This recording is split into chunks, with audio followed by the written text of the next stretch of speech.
Check, 1 2 1 2. How we sounding? Creamy, I hope. Creamy is a good way to be. Creamy like some ranch dressing, some Caesar salad dressing, some delicious garlicky butter sauce drizzled over some shrimp scampi at some Red Lobster somewhere on Central Avenue. Saturday night, all you can eat. Blue, fuzzy, wonderful drinks that you may or may not get hungover from because there's so much sugar in them. I guess, maybe. I don't know. Welcome. Welcome to the daily broadcast, or whatever the hell this is. I hope I am coming in clear. What are we going to talk about today? We're going to talk about Alien versus Aliens. Okay, I saw this on Den of Geek, which is a great website. They got, they do a lot of different things, and I was really taken aback by the title, very clickbaity sort of title, which we've commandeered. So this is from Den of Geek, and it's by David Crow and Don Kaye. And these two guys are discussing Alien versus Aliens, which is the better movie. And already, I have not read this article. I'm going in blind, like I always do.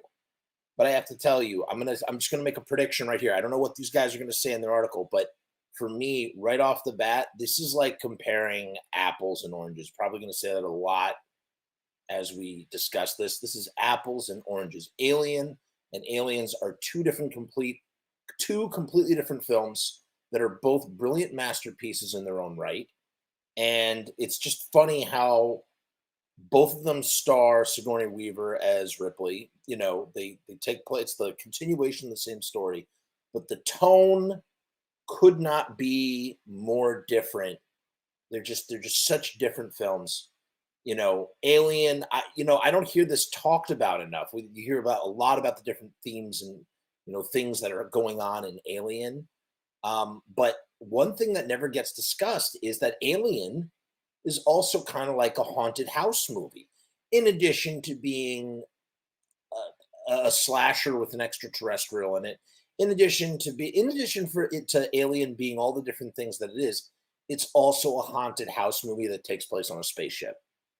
And I just feel like that doesn't get talked enough about. That the Nostromo is very much like a haunted house. What's going on, Donald? Thank you for joining us. We're talking about Alien versus Aliens today. All right, so let's read what our friends David and Don, let's see how they break this down, and I'll interject along the way.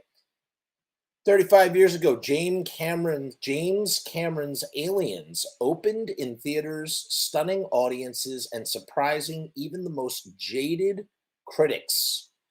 Here was a much belated sequel to a Hollywood blockbuster that was 7 years old. And at the time, when sequels were synonymous with soulless cash grabs. Yet in so many ways, Cameron's follow-up took the ideas introduced by Ridley Scott and company in Alien and ran with them. Nothing could be truer. I 100% agree. And just as I said here, Donald says it right here, Aliens, I mean, even if you really want to break it down to its most basic rudimentary form, Alien is horror and Aliens is action. And that's the way it works. And, I think that the thing that makes Aliens work better than anything else is that it really does takes what came before it, honors it, and then goes in a completely different territory, builds on the mythology that's already there. No, just about, I mean, if you include the deleted scene that's in Alien where it shows that Tom Skerritt's character, he's still alive, and that the alien keeps them alive and puts them in cocoons and stuff. Well, I guess that still kind of works with what happens in Aliens.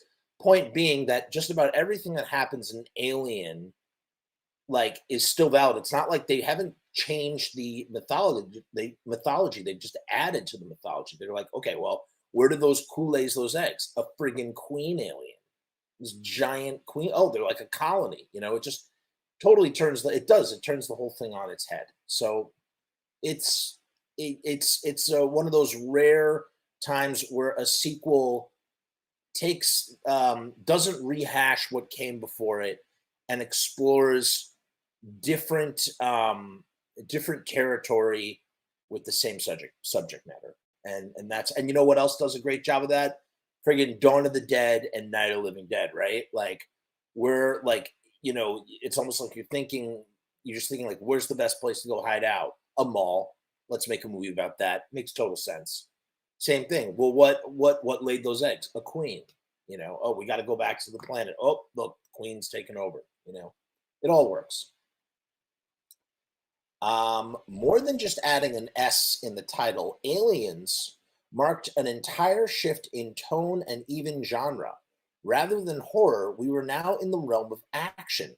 Instead of hiding in the shadows, the sequel overwhelmed the audiences with spectacle. Like the poster said, this time it's war. Yeah, I mean, all of a sudden, we're introduced to these Marines. We're introduced to travel. You got to travel on a ship to go and exterminate these aliens. You know what I mean? It opens up in so many different ways, and yet at the same time, we're returning to the planet LV-426, where they came from, or where the derelict ship had landed. God, it's great. It's really great. With near universal praise, Aliens even earned an Oscar nomination. I did not know that. For star Sigourney Weaver in a role she had already played once back in 1979. Hence, many fans have spent years and decades arguing which is the actual better movie. The Ridley Scott chiller that started it all, or the James Cameron thriller that blew the concept into the stratosphere? We'll sit back because Den of Geek movies section editor David Crow and West Coast correspondent Don Kaye are going to settle this debate once and for all. I didn't know this was really a debate. I don't think of it necessarily as a debate. I don't think, like I said, it's like trying to compare an apple and an orange. Like you just go, oh yeah, it just, they're on the same team. And just because it evolves into something else, I don't think anybody is going to sit there and say that Aliens is better than Alien or Alien is better than Aliens. It just doesn't work that way. It does. It goes from being a chiller to being a thriller, and just, it's great. It's really, really great. I did not know that she almost won an Oscar for the Ripley in the sequel. I think that is that in and of itself is kind of unheard of, if you would imagine. S. Lee says it's kind of like Road Warrior actually being Mad Max 2. A little bit. The difference there is Alien is a fully formed masterpiece, while Mad Max is a little bit half-baked. I'm a big Mad Max guy, don't get me wrong, but Mad Max, they didn't get to film 15 to 20% of the film was not even shot. So you're not looking at the complete, visual vision from the filmmaker, from George Miller. You're looking at something that was created in the editing room. And not to say that films aren't created in an editing room, but you know what I mean? Like, it wasn't what we were supposed to get. And I think it's kind of tragic because, in a way, Mad Max is actually sort of anticlimactic. It just sort of, you don't really see the revenge part. I mean, you do a little bit, but, especially at the end, which inspired the Saw films. For those who don't know, the guys from Saw, Lee and James, got the idea to do Saw from what happens to Johnny the Boy after Mad Max handcuffs his ankle and hand to the bumper and hands him a hacksaw. Tonight's episode is sponsored by Cherry Bubbly, a nice vintage. I'm a big fan. Nice and refreshing on a hot summer day. No, Lee, thank you. Thank you for your contribution as well. So let's see what these guys bust into. David Crow says, for more years than I care to remember, I have heard science fiction fans and genre aficionados say that James Cameron's Aliens is one of the rare sequels that is better than the original. Okay, you know what? That is true. That is true. When people talk about sequels that surpass the original, I think they do it in Scream, as a matter of fact. That is a thing. I'm wrong. That is a thing. And I've definitely heard that before. Donald says Alien shows the corporate greed. The gritty portrayal of the Space Marines is great. I mean, the corporate greed, that theme is elaborated on in Aliens, but it really does begin in the original, because the company sends them out there on purpose to get infected. That's like, one of the big allegories of the original Alien. It's interesting.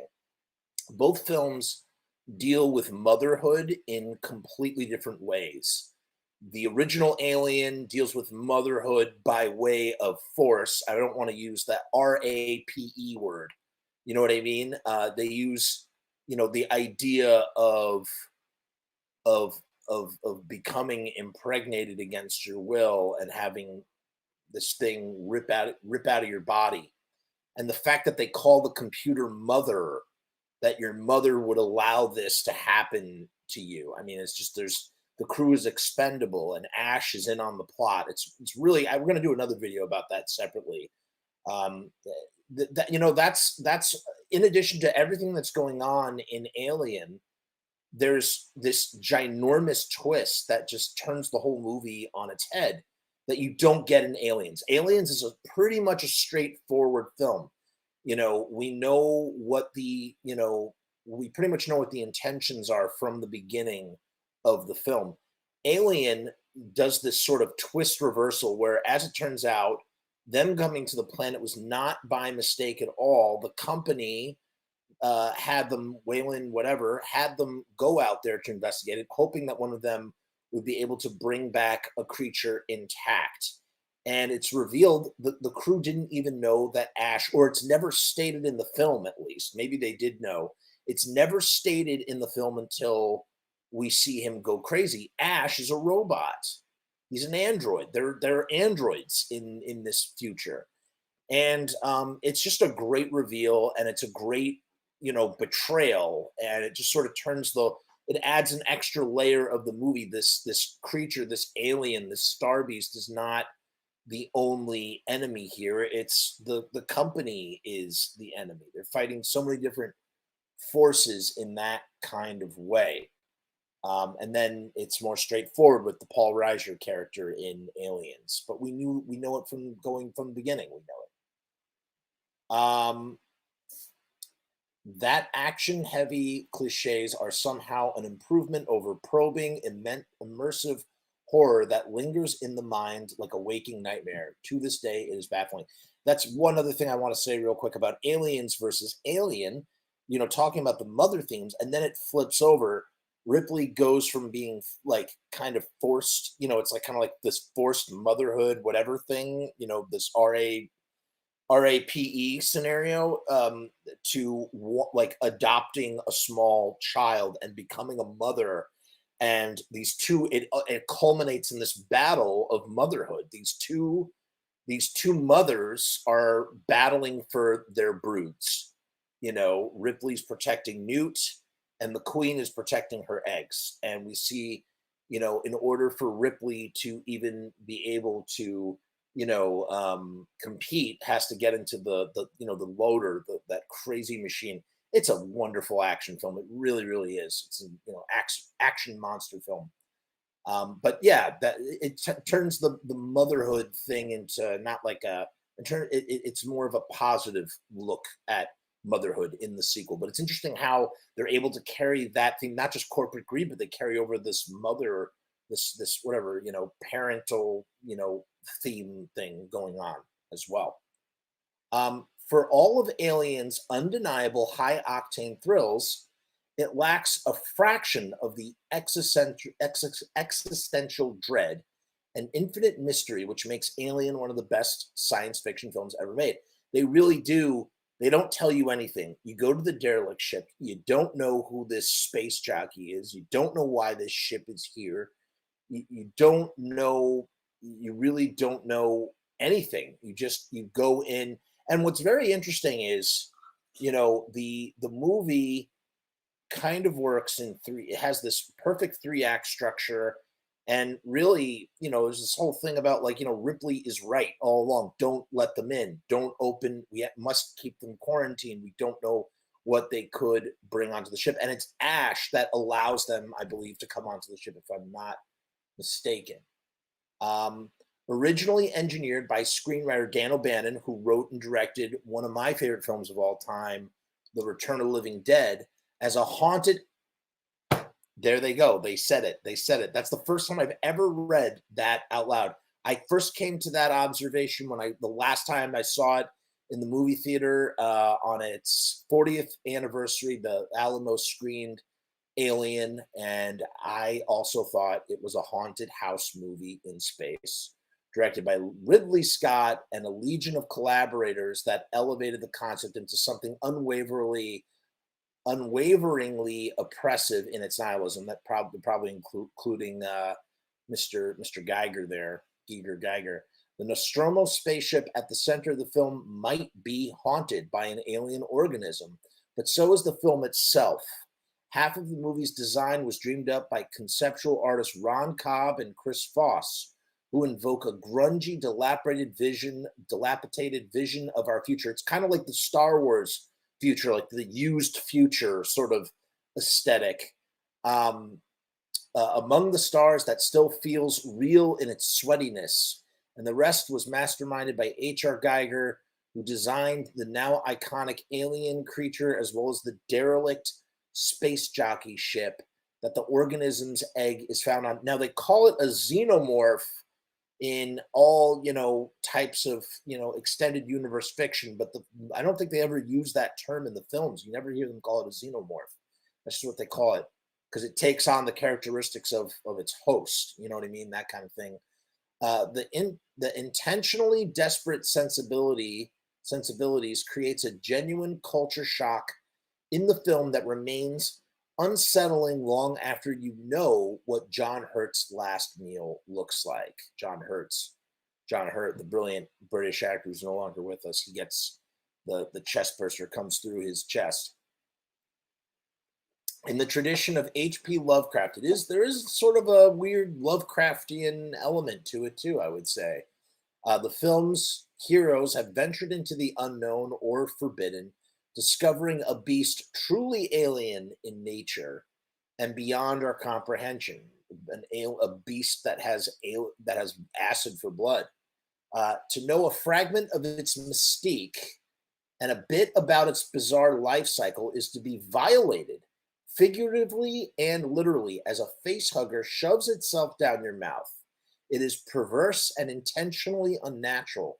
And unlike any of its sequels, this movie succeeds in tapping into our primal abstract fear of the unknown and the implicit anxiety that comes with discovery. It transcends genre and remains the lone masterpiece of the franchise. I don't know. I disagree with that. I think all 4 films, the original 4, are all masterpieces in their own right. I love Alien Resurrection. I love Alien 3. I love them all. And I love the extended cuts of every one of these films, especially Aliens. That is just what a great way to spend the afternoon. You really can't go wrong watching Aliens. It's just, you're guaranteed to have a good time. You know what I mean? I feel like Alien requires a little bit more thought, like a little bit more brain power, while Aliens is just mindless fun. Truly mindless fun. So yeah, Don Kaye says, right from the start, I will say I agree with much of what my esteemed colleague David Crow says. Alien is an undisputed masterpiece that hits the sci-fi horror sweet spot in a way that most films which have come in its wake have failed to do. And yes, the film is extremely Lovecraftian in its incredibly atmospheric invocation of existential dread and terror of both deep space and the alien organism itself. But if there had to be a sequel to Alien, and the laws of Hollywood dictate that there must, of course, it couldn't just be a repeat of basically the same story. What James Cameron did so brilliantly with Aliens was take the initial tale told by Ridley Scott and Dan O'Bannon and expanded upon it while preserving most of the mystery surrounding the title menace itself. James Cameron just gives us a little bit more. He gives us a sliver more by saying, hey, these things have a queen and they lay the eggs. That's really, because, and that's the other thing too. What's great about the original Alien is that we watch the whole life cycle, but that's all we get. We know these things start off as eggs. We know they turn to face huggers. We know the face huggers burst through the chest and out comes the alien. Then the alien grows up.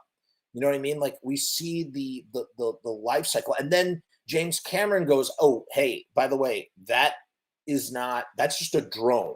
You know what I mean? That's just like one of a million of these things. And the queen is the one that you really want to be worried about. And so he just sort of takes on his head.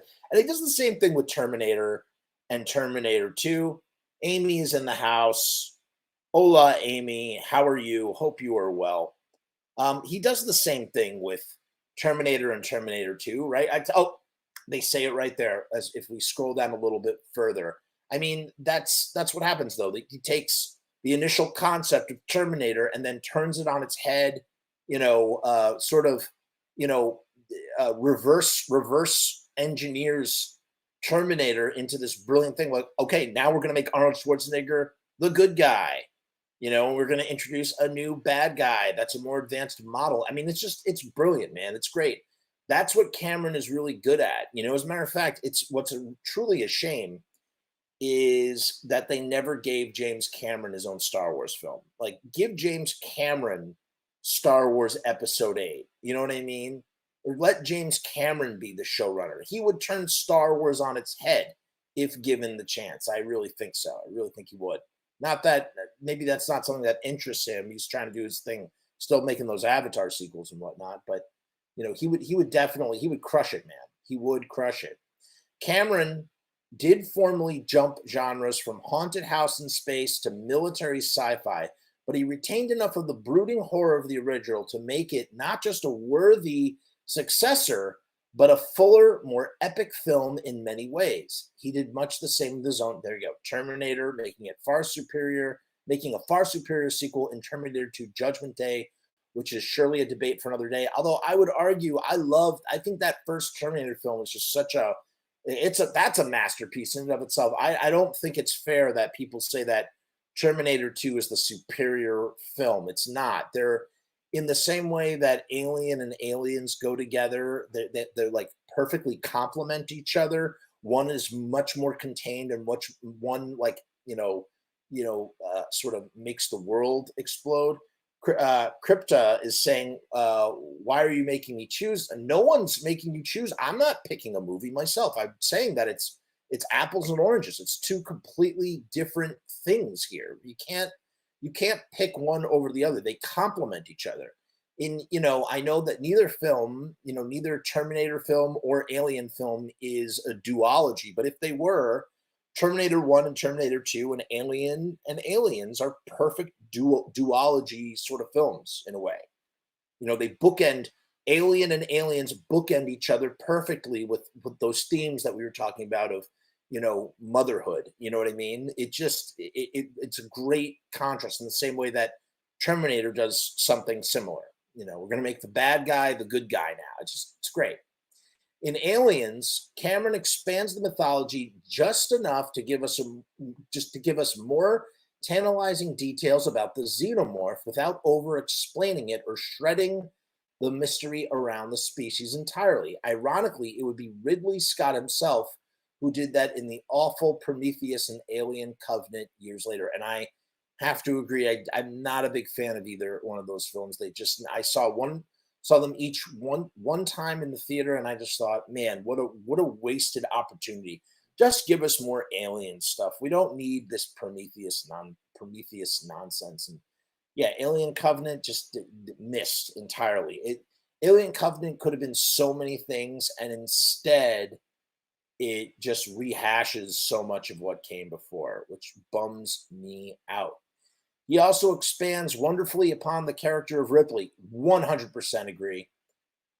Making her the center of the story while adding a slew. You know, in the first film, Ripley is not the center of the story. She ends up being the hero. She ends up saving the cat, but it's really an ensemble. It's an ensemble piece, as even though they're all getting picked up, you know, picked off Agatha Christie style, you know, and then there were none. You have this sort of ensemble thing going, and then Ripley in this film, they still keep the ensemble in the form of the Space Marines, but it really feels like Ripley is at the center of everything, not just because she's from the first film, not just because she's a survivor. She really anchors everything moving forward, you know. Making her the center of a story while adding a slew of colorful new cast members who in many cases are more memorable than the crew members of the first film's doomed Nostromo. I would agree with that fully.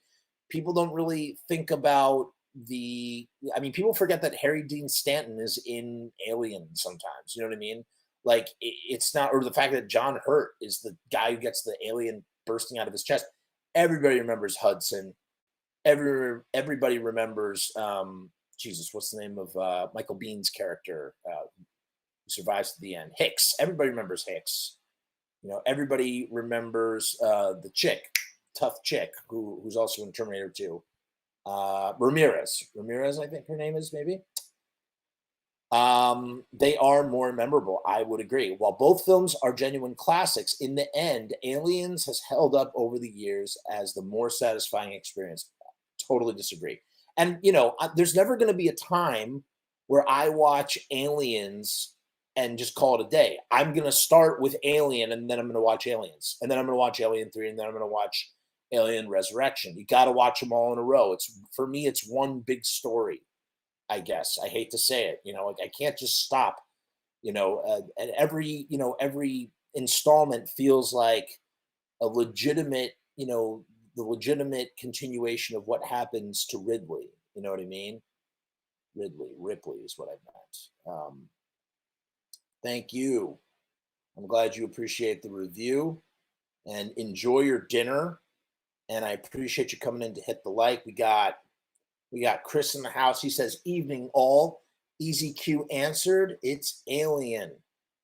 Amy says, "Alien 1979 is such a timeless classic. Aliens up the ante, packed with action and horror." Couldn't agree more. It does up the ante, but not making it better, not making it more superior, but, you know, good. Donald says, "Alien started the universe building." Yeah, it definitely did, because Alien is really like it's like a perfectly contained standalone film. If there is one movie, I mean, I guess you can stop after Alien, but I'm never going to watch Aliens without watching Alien first, and I'm never going to watch Alien 3 without watching Aliens. You know what I mean? So, yeah, that's true. And then Dark Horse came in and just, like, sort of, you know, blew everything up, and suddenly, like, we're getting so much stuff, you know, learning so much, adding of story elements into the, you know, and then introducing predators and yada yada yada. All right, this segment is called The Most Expendable Crew. David says, "Don, I'll agree that Aliens is a worthy sequel, but as a sequel, it can only ever be a copy." Great point, David. An extension of the original genius. Great point. And while Aliens is certainly more epic, I would hardly call it more satisfying. I agree with that as well. For starters, there are characters you mistakenly claim are more memorable than the original crew. That point I do agree with Don on. David says, I'll grant you that Aliens ensemble is colorful, but in the same way, stock characters on a Saturday morning cartoon can be colorful. Okay, point to David on that one. That is also valid. As is often the case in Cameron screenplays, the characters are broadly drawn archetypes who speak almost entirely an on-the-nose dialogue with all of the subtlety of a villain waving a gun on the Titanic as it sinks. Another point to David. Totally agree with that. They do feel like they are broadly drawn archetypes, but that's maybe why we're so quick to remember them. Vasquez, not Ramirez, Vasquez. Thank you, Chris. I see your comment there. That's why we remember them. They're easier to remember because they are, in fact, archetypes. That's very, very true. Just like, stocky archetypes. The effect is definitely thrilling the first few times you watch Aliens, but after viewing the film more than twice, my mind is left to drift over the triteness of these hapless Marines. No way, man. I never that never happens to me. I never get sick of them in that kind of way. That's probably why my favorite of the bunch is Bill Paxton's Hudson, a caricature in cowardice who still always lands the laugh. He also sums up the surface level appeal of this entertaining spectacle. We're on the express elevator to hell going down. It's important to note that Bill Paxton is the only guy to have been killed by an alien, a predator, and a Terminator. He's in all three universe films. He's Hudson in Aliens. He plays a cop in Predator 2. I forget his name. And he's one of the punks that encounters Arnold Schwarzenegger's Terminator at the beginning of the Terminator films in the first film. And he knew James Cameron. They were like set painters or something, going back a ways. And when he started directing his films, he started casting Bill Paxton and stuff.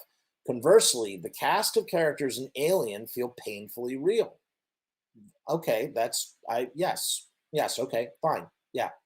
Created during the tail end of New Hollywood's golden age of 70s cinema, there is nothing false or showy about any of these performances. They're all underplayed to a degree. Yes, even talking over each other. But that is by design. Going into Alien in 1979, you wouldn't know who the hero of the story is, and might very well assume it's Tom Skerritt, since he's the captain and had appeared in popular 70s TV shows. By contrast, Weaver was completely unknown when she played Ripley. Now I want to watch it. A survivor who persevered.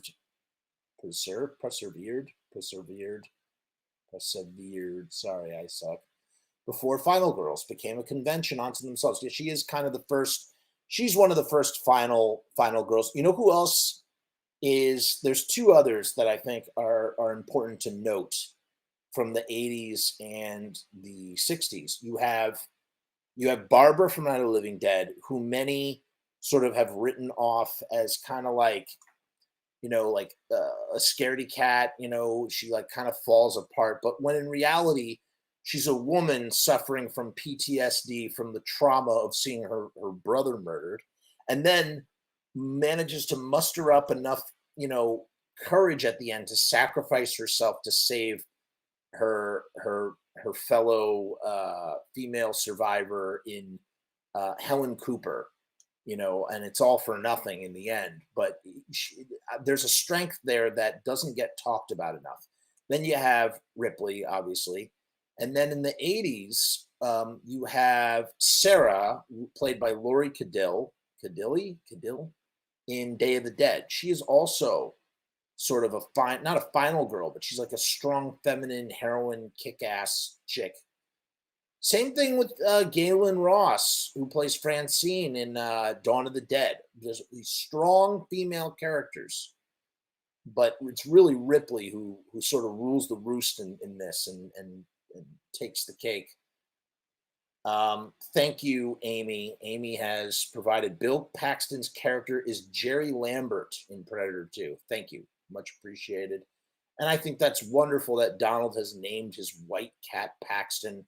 We miss Bill Paxton. I miss Bill Paxton. Rest in peace. Gone too soon. Cut down in his prime. Bill Paxton, brilliant friggin' actor. Vasquez is also in Lethal Weapon 2. I know she was in Near Dark. She played Lance Henriksen, who plays Bishop in Aliens, also plays her sort of like her boyfriend in Near Dark. Near Dark is I agree. Near Dark is awesome, but that is a discussion for another time. So where were we with that? Yeah, they're all underplayed to a degree, even talking over each other, but that is by design. Going into Alien in 1979, you wouldn't know who the hero of the story was. We already read this part. Might be Tom Skerritt. By contrast, Weaver was a completely unknown. We read that part. She's even, okay. However, she is only a survivor in the first movie, not an action hero. Yes, and that's true. James Cameron turns Ripley from being a survivor. She starts the film as a survivor who is the only one who has experience with these things. And by the end, she transforms herself into, an action hero, sort of trial by fire style, even learning how to operate the assault rifle by, Hicks helps her to operate the assault rifle, played by Michael Biehn, another brilliant actor who we do not see enough of. I mean, we see him plenty, but man, I wish we got even more Bane. You know what I'm saying? Still, right down to the legitimate grievances between this group's upstairs and downstairs dynamic with, I don't know, this guy just passed away too, really sad. Great actor. Yaphet Kotto, I hope I didn't butcher his name, may he rest in peace. Parker and Harry Dean Stanton's Brett complaining about the bonus situation. Yeah, these guys, they feel more like real, just sort of like real grunts. They don't feel like archetypes at all. There is a much more tactile conflict amongst the cast that makes this a fuller ensemble and thereby more immersive. They may not be Marines, but they are tragically human in their reactions to the unbelievable. And that is not even getting into the brilliance of Ian Holm's Ash, who might be the best representation of the insidious implementation of capitalistic control over labor ever put to screen. It's so true. In the mere fact that he's representing a company and the company is it's trying to appear human, but is totally not human. They are cold and calculating like the robot that Ash is. You know what I mean? It's pretty friggin' brilliant. In the same way that this idea that capitalism, when you think about capitalism here, I don't want to get political or whatever, but I'm going to say this. Capitalism, when it's perfectly designed, when capitalism is working perfectly, it's simply meant to make the most amount of money without taking human welfare into account. So if you can make more money harming the environment, harming people, causing people to have cancer, but it's still turning you a buck, then you're always going to side with the buck and not with the human welfare. And that's like capitalism. That's like capitalism run riot. That's like the raw, pure, greedy capitalism that everybody, detests and hates. Capitalism is not a bad thing. It's a good thing when it has checks and balances. But without checks and balances, the human element is not accounted for at all. And we see that to a T in the original Alien. The entire crew is expendable, as Ripley will find out when she goes into the mother's computer. I did not know that there's a band, that Bill Paxton had a band called Martini Ranch. That is pretty cool. I will check that out. He's great in a film called The Dark Backward with Judd Nelson, directed by Adam Rifkin, who did Detroit Rock City, one of my favorite films of all time, even though I'm not really a Kiss guy. I've never seen Dark Star. I know that that's Dan O'Bannon's first film with John Carpenter when they were still at USC Film School. I definitely do need to check that out. All right, hold on. Back to this though, real quick.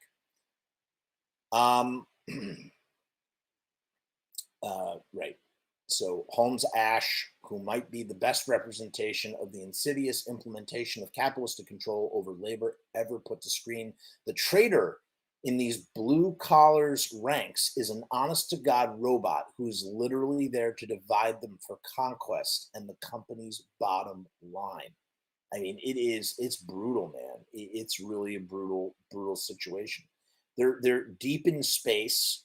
They trust their lives to this ship, and the ship is trying to kill them. The company they work for, their livelihood, is trying to kill them. Don says, I will concede the more realistic development of the characters in Alien, but I enjoy the camaraderie and the banter amongst the colonial Marines. Whether it's while it's true that some of them really don't amount to much more than cannon fodder, I would argue that maybe they're more fleshed out and they feel more real in Alien. But I would say that just about all the characters are cannon fodder to that extent as well. I feel like there's more going on there than Cameron might get credit for. I don't. In this way, I don't. They are also fodder. I also do like the ensemble feel of it all, and the fact that these characters all go into this situation having no idea of what's ahead of them, with most of them meeting it courageously, with notable exceptions, of course. There's something about seeing characters in a film charge headlong into an impossible situation that always pulls at this viewer. I mean, another allegory that's never spoken about is the connection to the Vietnam War. Aliens is kind of has this commentary about like the American mindset of we're going to go into a place where we don't know how to necessarily fight the enemy that we want to fight. When American troops went over to Vietnam to fight these dudes, they were fighting them in the jungles, and they were not equipped for jungle warfare. They're like dealing with like foot rot and all sorts of crazy stuff. And the Viet Cong and the Vietnamese and, all the different elements, Cambodians, everybody who they fought against knew how to fight in the jungle. They knew they had training that U.S. troops never got. And when they went in there, they just had their asses handed to them, over and over and over again. It was an unwinnable war. And you see that same sort of situation in Aliens. They're going into an unwinnable situation where the only way to win is to nuke the planet. And so that's what Ripley does. She nukes the planet in the same way she, nuked the Nostromo. The only way to deal with this stuff is just to destroy it. It's an unwinnable situation. Chris says, also, H.R. Geiger's life cycle egg creation is only seen by deleted scene in the director's cut. Geiger didn't work out or design anything for Aliens. Cameron designed and developed the Queen with Stan Winston. Right. Yes, this is right. Although we were talking about that earlier, does that deleted scene with Tom Skerritt, does that sort of still fit into Alien, what happens in Aliens, with everybody glued to the wall? I think it kind of does. It's a drone just doing what it's supposed to do for its queen, even though it's not near its queen. It's setting Tom Skerritt up to be impregnated with a face hugger. There's just no face hugger that comes. And so Tom Skerritt says, what does he say, like, kill me or something? It's a great scene. It's a shame that it was cut out initially. I'm glad that they did eventually reinsert it. Some of the secondary characters go on little journeys of their own too, from Gorman, William Hope to Vasquez, Jeanette Goldstein, and even Hudson has a moment or two to shine as he finally finds his courage towards the end of the film. Watching Aliens, it feels like most of the major or secondary characters get some kind of payoff. If there's one, great point. If there's one major flaw I find with Alien, it's just that the second half of the movie basically just mows everyone down. Yeah, I would. Yes, I agree with that. One after the other. That's what I was saying before about how they amount to nothing but fodder as well in both scenarios. But the difference is Cameron takes these stock archetypes and pays them off, all of them. They all get paid off. And we don't really get that in Alien. It's true. It is in that way, Alien is a bit anticlimactic. But it doesn't take away from the fact that it's a masterpiece. So watching Aliens, it feels like most of the major secondary characters get some kind of payoff. There's one major flaw I find with Aliens that the second half of the movie is basically just mows everyone down. Whenever one after another, which I suppose is suitable for the overall tone of despair and nihilism, but it makes for a less satisfactory film in some ways. Yeah. And I agree with you wholeheartly about the brilliance of Ash, which is why I'm glad that Cameron went in a different direction with Bishop. In a way, that right then and there, he does the same thing that he does in Terminator and Terminator 2. The android Ash is bad in the first film, and Bishop is good in the second film, in the same way that Terminator and Terminator 2 go from, you have Arnold going from evil to good. So yeah, it works. That works for me.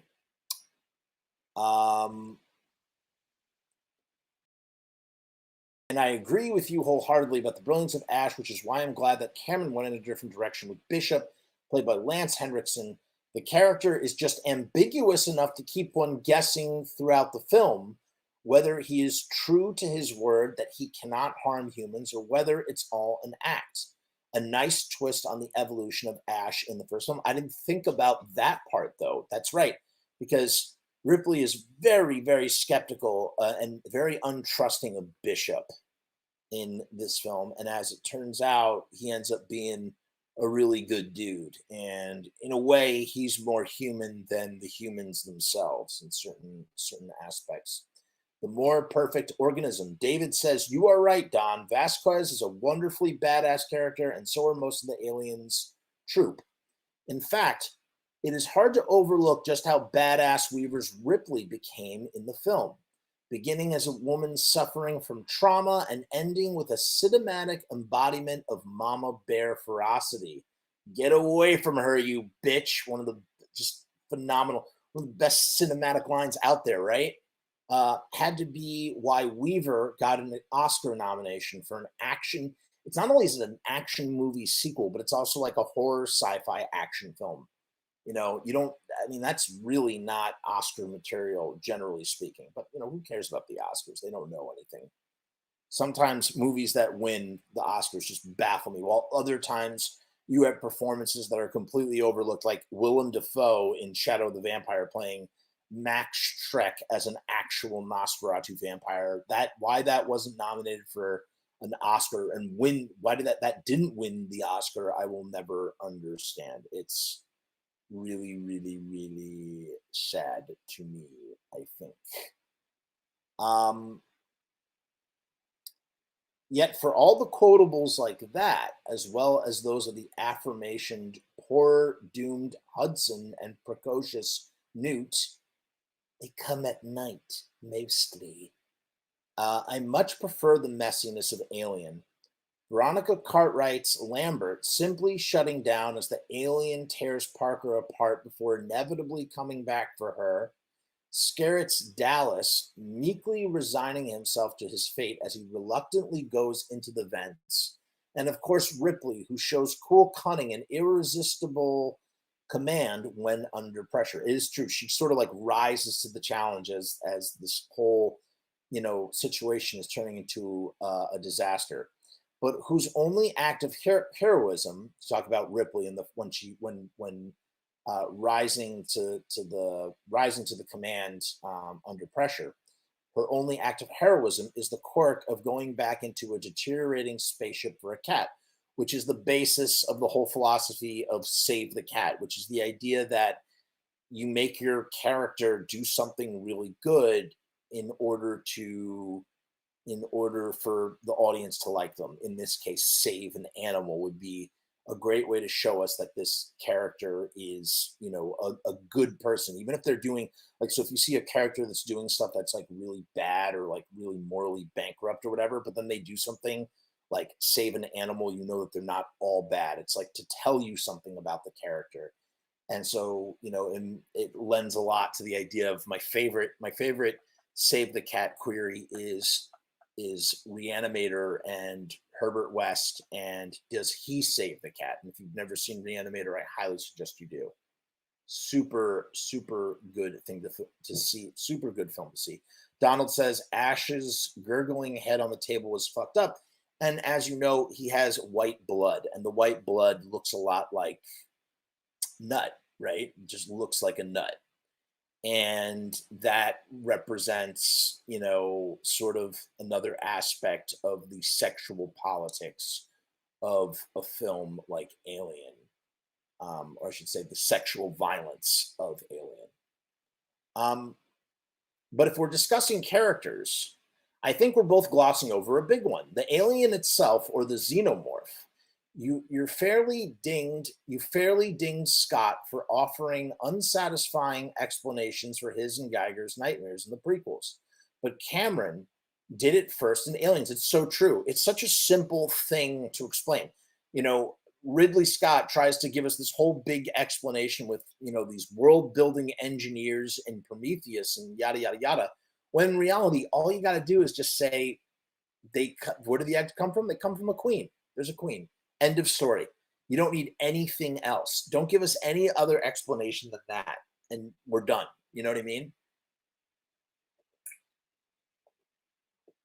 But Cameron did it first in Aliens, right down to the dubbing the creatures xenomorphs. Okay, I did not know that. Okay, so they do call them xenomorphs, but they do it in Aliens. In the original film, they don't.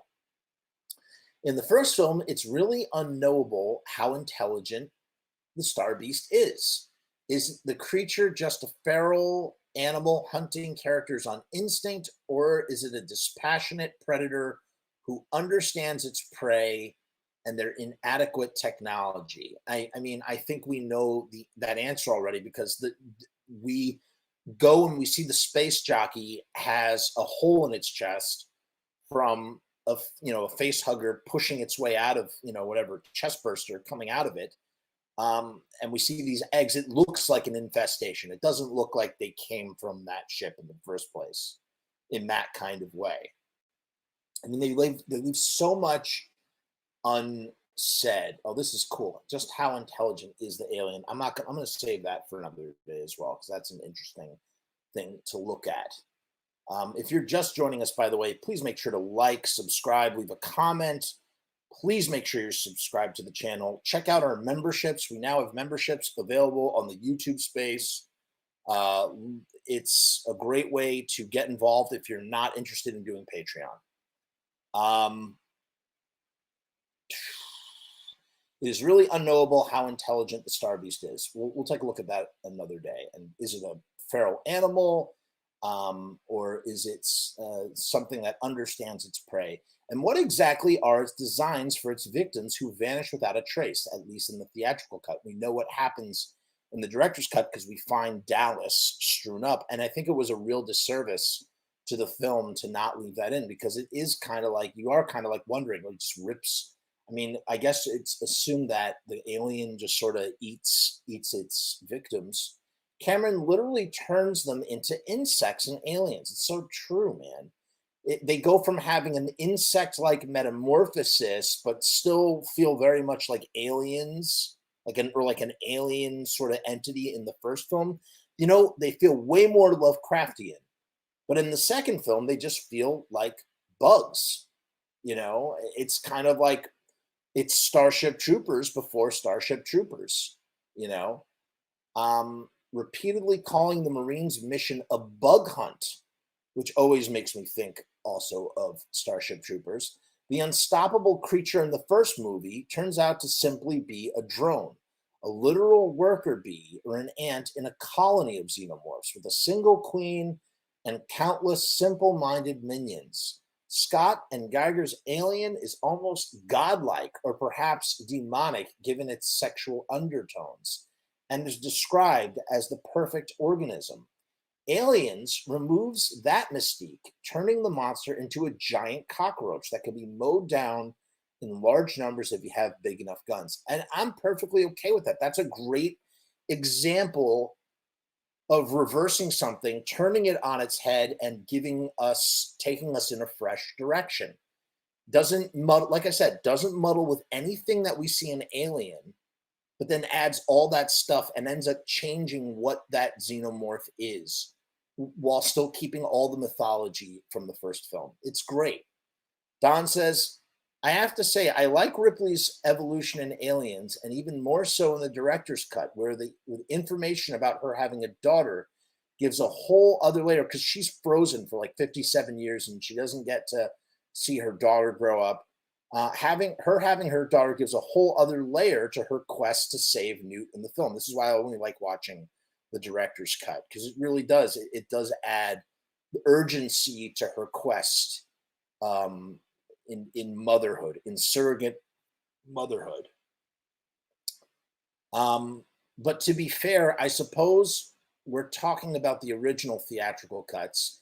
Even there, Ripley starts out in a completely different and much darker place, not really interested in helping anyone. But her basic compassion towards her fellow humans finally comes to the surface. She stands as the one beacon of decent humanity in an otherwise very hostile universe. I'll again agree that there is something majestic and horrifying about the mystique of Alien in the original film. But I don't think that Cameron completely removes all the mystery from it.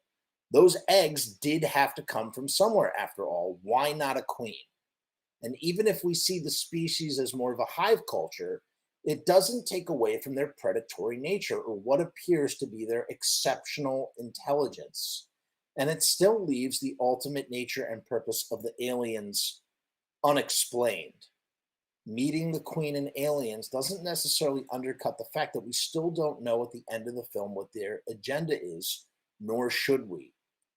100% agree with that. Chris says, also there's a color code to the Xeno in its face hugger, originally to be translucent. Chestburster form is yellow. Sheds becomes adult size, mimicking host, but it's black. Has little life left like an insect. Interesting. That's interesting. Aliens actually re-emphasizes the remarkable adaptability and cleverness of this deadly race. The organism in the original film made quick work out of the crew of the Nostromo. When confronted with the first, the colonist, this is not written right. When confronted with first the colonists and then the space marines, the creatures analyze the situation and ascertain that their new victims or enemies must be met with overwhelming force in lieu of having weapons themselves. Although their entire body could be considered a weapon for sure. They've got giant, sharp scorpion tails and acid for blood and projectile secondary jaws and, razor sharp claws.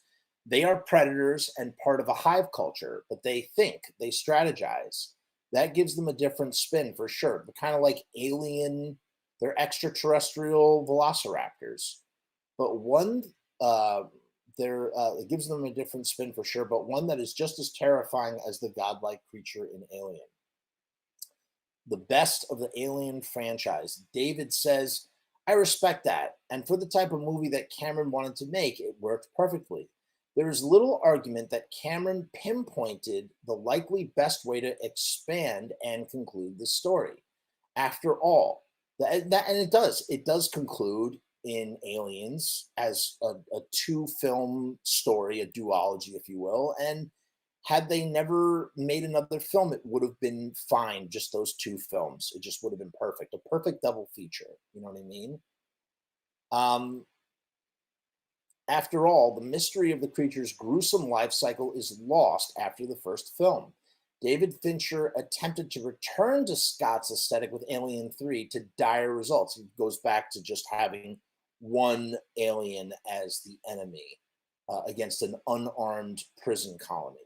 And Scott himself struggled with his decades later prequels. Thus, it is hard to knock Cameron's action-heavy alternative too much. Nonetheless, I prefer the, as you say, majesty of Alien and the sensation that you're watching something grotesque, invasive, and strangely beautiful in its fatalism. I'd also point out that the creature and its world never looked more grimly evocative than in Giger and Scott's hands. There's a reason the Last Supper scene with Hertz Kane remains the most famous scene in any of these films. Still, both films are obviously better than what came afterward, though I must admit to having a soft spot for Prometheus. The ideas introduced to explain where the xenomorph and space jockey came from in that movie are fascinating, and the visuals and cast were mostly top notch. Alas, the screenplay threatened to derail it all. It is still a very interesting mess, however, as opposed to the utter failure of Alien Covenant and other movies. I'll leave it then on this. If you really like the deleted subplot of Amanda Ripley, Ellen's daughter, mentioned to have grown up and died during her mother's cryo freeze in Aliens, might I recommend the video game Alien Isolation? That's right, they did an Alien video game. More so than Scott's own prequels, it is able to conjure up the dread of being hunted in a confined space by such a creature. It is the best alien anything in the last 35 years. And it was all about invoking that original perfect organism of a film. Don says, to address your last point first, I don't play video games, neither do I. So I'll have to pass on Alien Isolation. But it is interesting how some of these properties have more success in extending themselves through other media besides movies or TV. I imagine there's a really good novel out there that takes place in the Alien universe. Do you know of any, David?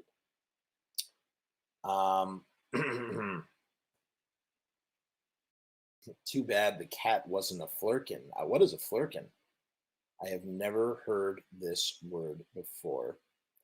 Zambot's in the house. What's up, Zambot? He says, second one ends the same way, escaping countdown, then surprise alien stowaway appears. It a little bit, but it does it in a much more grandiose kind of way, I think.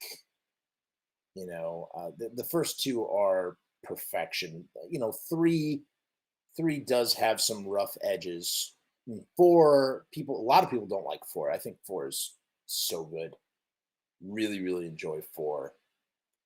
The movies post Aliens do not exist. That I disagree with, as I just stated, but Cameron did do a fantastic job.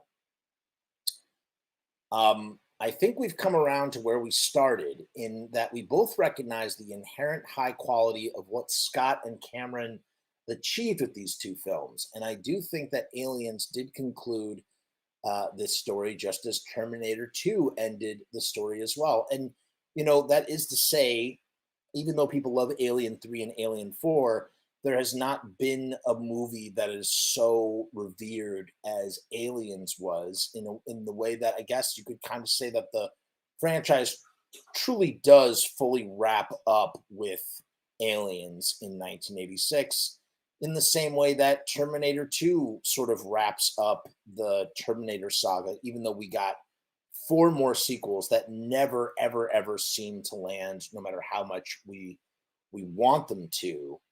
You know what I mean? They just keep falling flat on their face. And maybe that's because James Cameron finished the story in T2. We don't need to see what happens past that.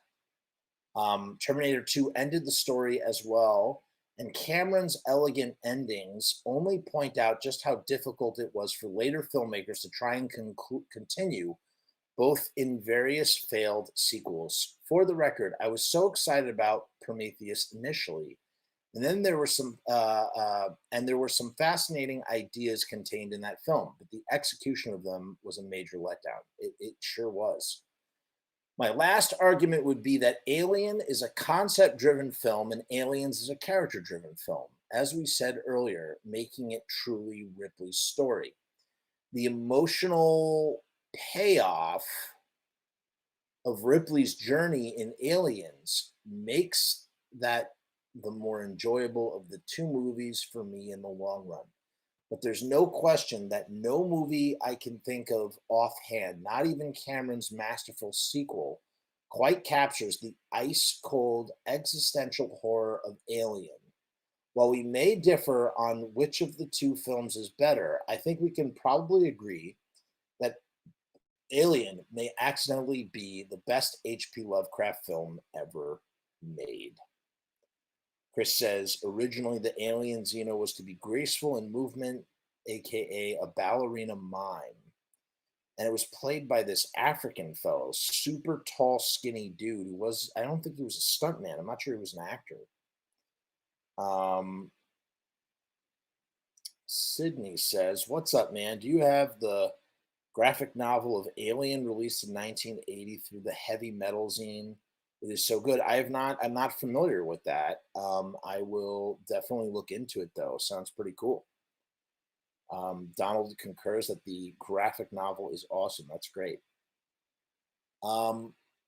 So the last argument here from Don is that Alien might accidentally be the best H.P. Lovecraft film ever made, and I would only argue that title really belongs to Reanimator.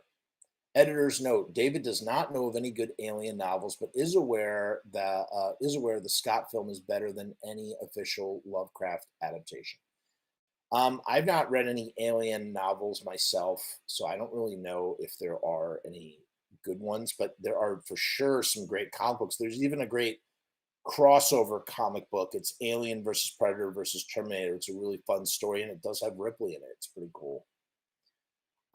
So I guess that's it for today's show. I mean, that's how this is kind of going to work,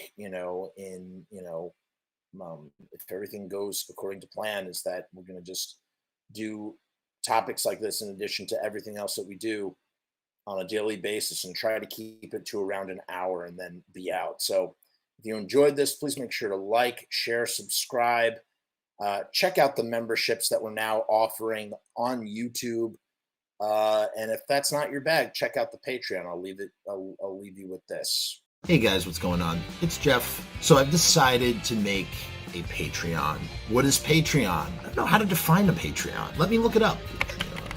Patreon is a membership platform that makes it very easy for creators to get paid for the things that they're already creating. I want to do it full time. I want this to be my full-time job. In my efforts to make that happen, I've set up this platform. Is it going to work? Is it going to be successful? I don't know, but I would rather try and crash and burn than not try at all. The goal is to create enough passive revenue so that I can continue to do this full-time, uninterrupted. Why? Because I love to do this. I love creating content. I love making videos. I love shooting films. I love doing podcasts. In case you couldn't tell, I love to talk and I never shut the fuck up.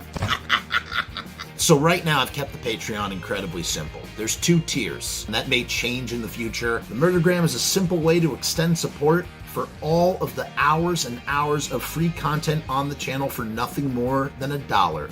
38 cents goes to Patreon. What's $1.38, eh? It's less than a cup of coffee, but it's a great way that you can show support for very little effort. When you divide that $1.38 by the hours and hours and hours of time spent listening to this endless drivel of content, the dollar cost average works out. Next up is the YouTube Casualty for $6.66.